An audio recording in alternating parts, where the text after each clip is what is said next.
So yeah, thanks for everyone for joining us again here. Welcome to Helios Horizons episode 4. Each week we just explore exciting topics from Web3 with thought leaders in the space. This week we have Jonathan Caras, Head of Communications at Levana, offering us an introduction to on-chain perpetual markets.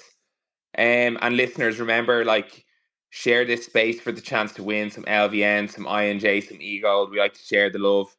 Let's dive in. And Jonathan, I obviously know you well, obviously being involved with Levana. It's a pleasure to welcome you on to Helios Horizons. And maybe offer listeners a brief intro to yourself and Levana. Sure. So I've been in the space since 2016. So I can't even count how many years that is at this point, but it's a long time. I was head of research at a crypto fund called Lion Chain Capital. I kickstarted the business development department at Starkware. Was there for almost 2 years. Was part of Delphi Labs. The Luna Foundation Guard, got into Cosmos around 2021.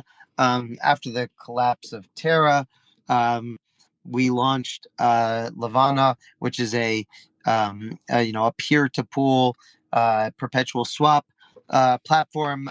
We launched it on Osmosis, Injective, and Say. So since the launch in July of last year, we've had about 23,000 unique users of the protocol. We've had about $2.5 billion of trading volume. We've collected, I think, a little over $3 million of fees. And we launched recently the LVN token, which governs the protocol and controls will control through staking and governance, which markets are launched, how they're configured, and how fees are distributed. So super excited about that. If you're an LVN holder today, there's a lot of different opportunities for you. You can stake on Osmosis, on Shade, on Mito, we're on Kajira, and a few different other platforms. The team most recently have launched a bunch of different meme markets. So we've got Boink and Doge and Dog with Hat and a few others. And our bread and butter, I think, is really launching a staked token perps market. So if you have staked Atom, if you have staked staked Osmo or TIA or Dimension, DYDX, you can actually use those staked tokens as collateral to either earn additional yield or to provide provide collateral for opening leverage trades. So it's a pretty unique protocol, very popular within Cosmos, and happy to delve into anything else that we want to talk about. No, 100%. And thanks for that comprehensive introduction to Levana. And I think something that our listeners here at Helios Horizons will probably be interested in is we are staking providers for Injective. So any INJ holders might be particularly interested in this discussion today, because obviously Levana are on Injective. So leading on from that, maybe for users who are unfamiliar with some of the terms that you were chatting about, in simple terms, what is a perpetual swap market? What is an on-chain perps market? Sure. So, the most popular trading within crypto is called spot trading. So that means that if I've got stable coins, I can swap those stable coins for crypto assets. So I might trade USDT for Injective. I might trade USDC for Osmo or for Atom. But essentially, I've got a very limited amount of choices here. I can either go long by holding the underlying asset, or I can be out of the market by holding stablecoins. So those are my two options. Now, with perpetuals, you've got a much wider set of options where I can, I could take a leverage position where, if let's say you're 10x leverage, so every 1% that the underlying asset moves, you would then, if it moved in the direction that you expected, then you would benefit 10% because you were 10 times leveraged what the market was. And if you didn't want to be, and Levana supports on its various markets up to 50% leverage. Um, and also, if you wanted to profit from the market going down, so then you'd be able to take a short position. And now this could be good, if you're a degen, but it could also be very great if you just want to hedge. Like, let's say, for example, that you were staking to a validator and the market just went up a whole bunch and you wanted to be able to take some profit off the table. Um, so, instead of removing your validator position, you might decide that you just want to take a short, which essentially lowers your exposure to the underlying asset without forcing you to pay any of the fees or take any penalties or, to be adversely affected from messing with your first position. So, within traditional finance, um, I mean, derivative markets, perpetual markets are an incredibly useful general purpose trading tool. And we're very excited to bring a really easy perpetual market to a number of different chains and to over 40 different assets within crypto.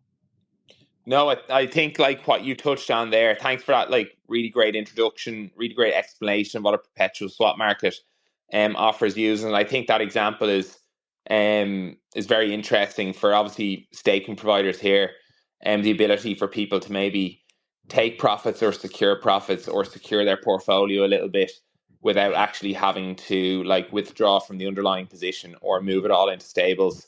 The opportunities that on-chain perpetuals will offer people to maybe manage and grow their DeFi portfolios and allow them to employ a greater variety of strategies and how they engage with the space and the assets is definitely going to be interesting going forward. And maybe, obviously, you touched on earlier at the start, you have like a long history in the space, going back a number of years. And I suppose what inspired you most to become involved with the Levana?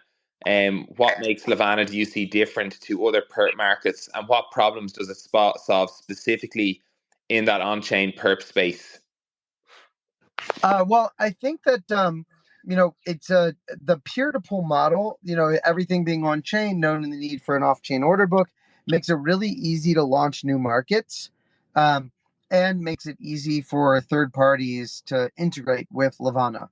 So you end up with the ability to launch a bunch of these new markets. You have the ability to launch on different chains, and in general, it's ultimately what the goal of Levana is permissionless markets. So where you'll be able to, just like with Uniswap, anybody is able to create their own, market. So too with Levana, that's the ultimate goal is that anybody will be able to just spin up a new market and and collateralize that.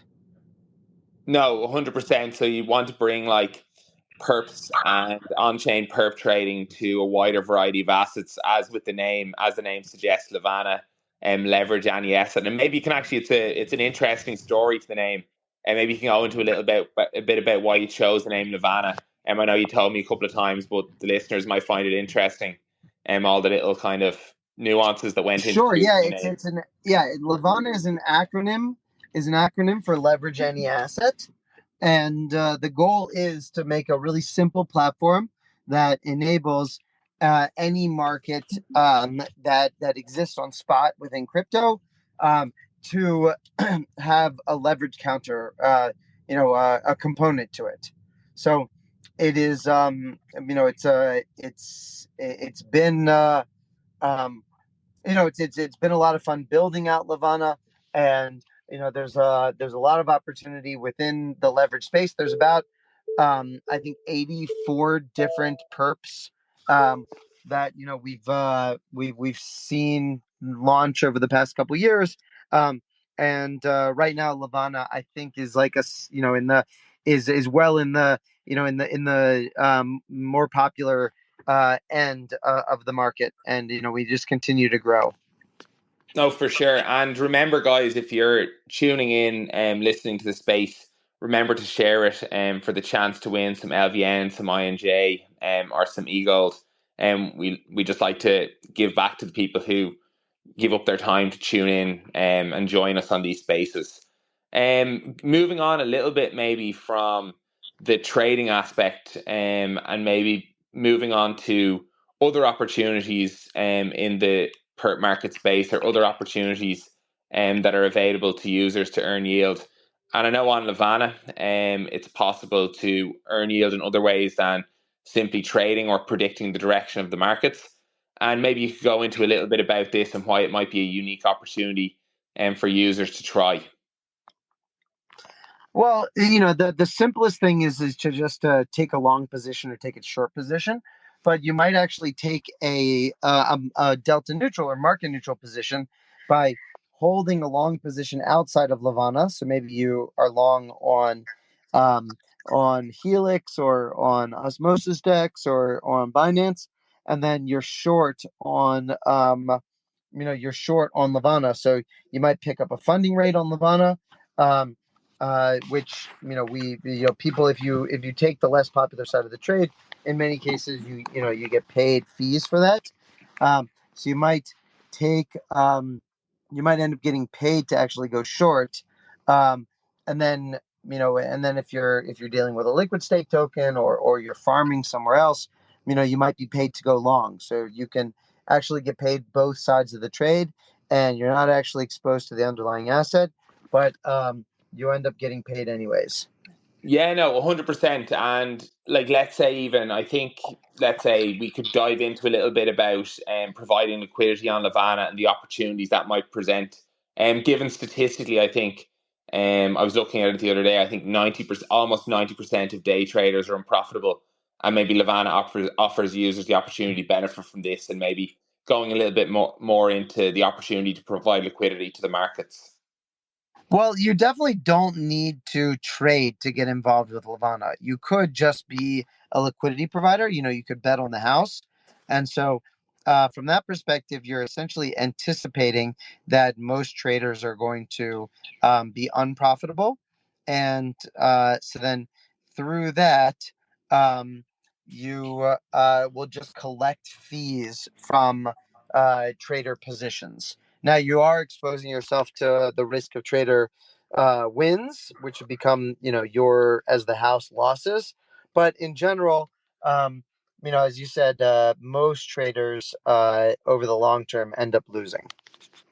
Yes, and that obviously leaves an opportunity in that space, you know. No, 100%. So maybe moving on a little bit, if you want to dive in a little bit to maybe what's next for Levana, the next steps on the roadmap for Levana, and then we're just going to maybe take a couple of questions from the audience, and we'll leave it with it and chat a little bit about maybe the wider Web3 and the wider DeFi space. But what's next for Levana in terms of what are the next steps in the roadmap, and what are you excited about for Levana in the next few months? So we're building out the governance portal, which is the next major milestone, and that will be heading to a public. It's on private testnet right now. It'll be heading to public testnet, over the next, like, I think 2 weeks, and and after that, just more great features to improve the trading experience. We've got more integration with various L2s on Bitcoin, and in general, just feedback from the community, which primarily uh, impacts our trading, our prioritization of improving the trading experience. No, for sure, 100%. I'm just going to open the floor to any if anyone wants to come up from the audience, maybe ask a question or join the discussion. If there's anything that anyone would like to maybe touch on or ask, if you want to stick up your hand or request to speak, um, would be happy to invite you up. I see Zane in the audience, and he's one of our youngest members. I think over from New Zealand, Australia, that direction. And he keeps compounding his stake and rewards every week or every month. So he's on a great journey. I see a few other familiar faces there: Cornish, ex Doorsoft, and Chris. If any of you guys want to pop up and ask a question, feel free to request to speak. And we'll invite you up. Hello, Zane, as well. Pleasure to see you in here. Yeah, no, 100%. So while maybe we're waiting to see if anyone wants to pop up and ask a question, I suppose, Jonathan, is there anything in the DeFi space as a whole that particularly excites you here, or any developments on a wider level that are interesting to you at the moment? I mean, we're excited about the whole restaking environment. We're excited to see how Bitcoin integrates better into DeFi. And just in general, we think that the market has been captivated by memes, and it's unclear, how long meme season will last. But definitely excited for when projects that are have a little bit more depth to them start getting more of a focus.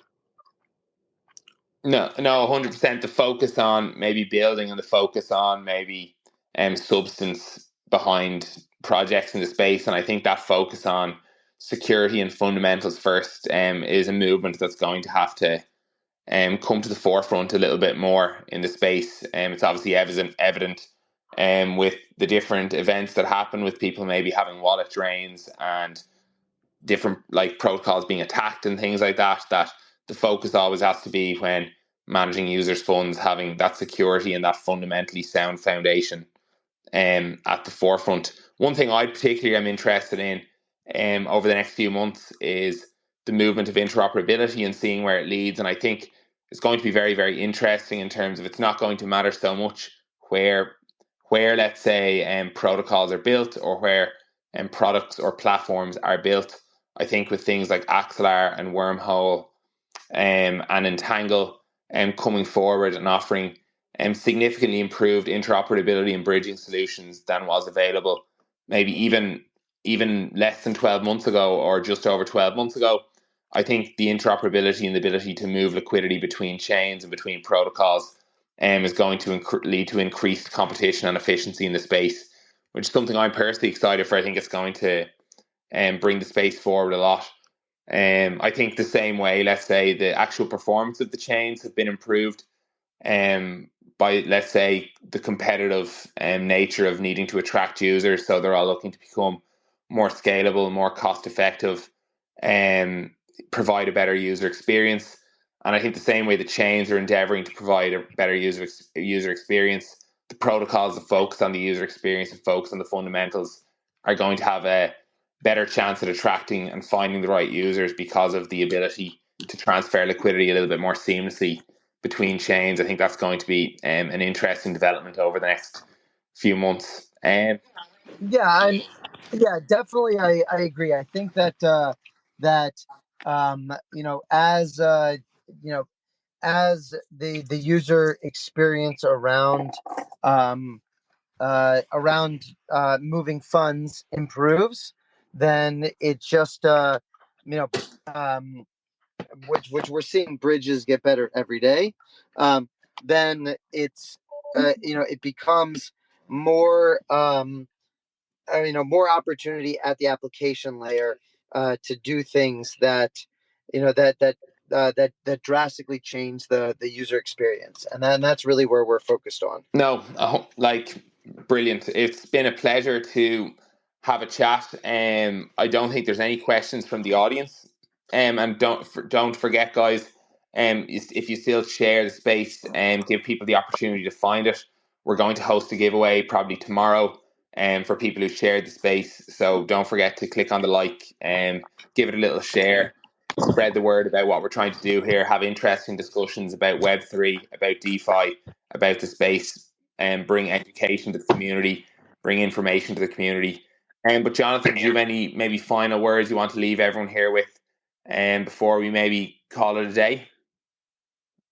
No, that's, it was a great space. I really enjoyed the time, and I appreciate it. And I look forward to catching you guys for the next one. No problem, no problem. It was a pleasure to host. I see Kevin popped in here, and he's the man. He's the man who runs Helios here. If you want to pop up and say hello, he might be busy. There's no problem with that. But it was a pleasure to have you on, Jonathan. Thanks for joining, and thanks to everyone for listening in. Great to see you all here, and hope to see you again next week. Awesome. All right. Thanks so No much. problem. Have a great evening. Thanks, everyone, guys. All right. Bye.